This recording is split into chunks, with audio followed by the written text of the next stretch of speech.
تو اس کے تمام نیک عمل نامہ اعمال میں برابر لکھے جاتے ہیں جو وہ اپنی صحت و قوت کے زمانے میں کیا کرتا تھا، اور اگر اس سے کوئی گناہ ہو جاتا ہے تو بھی لکھا نہیں جاتا۔ تفسیر ابن کثیر ہے۔ بسم اللہ الرحمن الرحیم۔ السلام علیکم ورحمۃ اللہ وبرکاتہ۔ سامعین کرام، اس ویڈیو میں آپ کو اللہ کی قیدی کا ایک ایمان افروز واقعہ سنانے جا رہا ہوں۔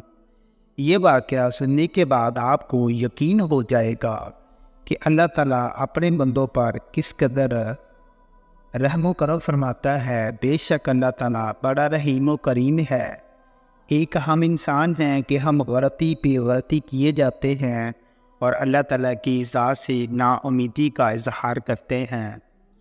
براہ کرم پورا واقعہ سننے کے لیے ویڈیو کو آخر تک لازمی دیکھیں۔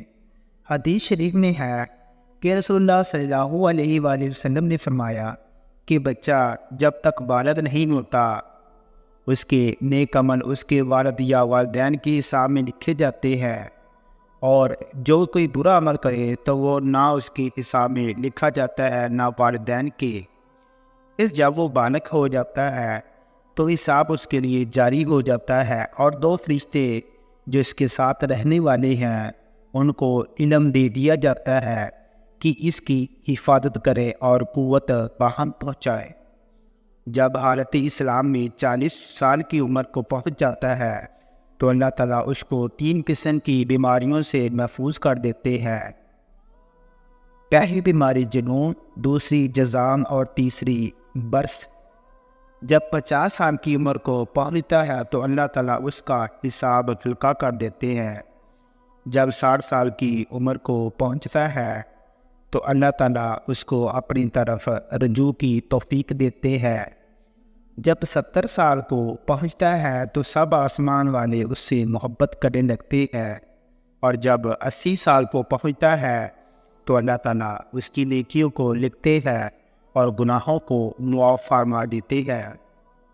پھر جب 90 سال کی عمر ہو جاتی ہے تو اللہ تعالیٰ اس کے سب اگلے پچھلے گناہ معاف فرما دیتے ہیں اور اس کو اپنے گھر والوں کے معاملے میں شفاعت کرنے کا حق دیتے ہیں، اور اس کی شفاعت قبول فرماتے ہیں، اور اس کا لقب امین اللہ اور اسیر اللہ فی الارض، یعنی کہ اللہ کا معتمد اور زمین میں اللہ کا قیدی ہو جاتا ہے۔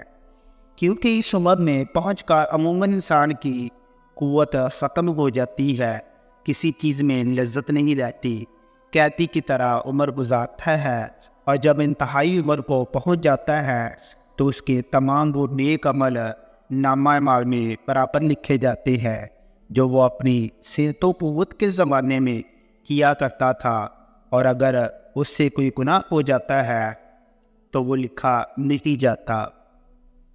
دعا ہے کہ اللہ تعالیٰ ہمیں سوچنے سمجھنے کی توفیق عطا فرمائے، اللہ تعالیٰ ہمیں اس پر عمل کرنے کی توفیق عطا فرمائے۔ اگر ویڈیو پسند آئے تو اس کو لائک اور شیئر کریں۔ مزید اسی طرح کی ویڈیوز دیکھنے کے لیے ہمارے چینل کو سبسکرائب کریں۔ جزاک اللہ خیرا۔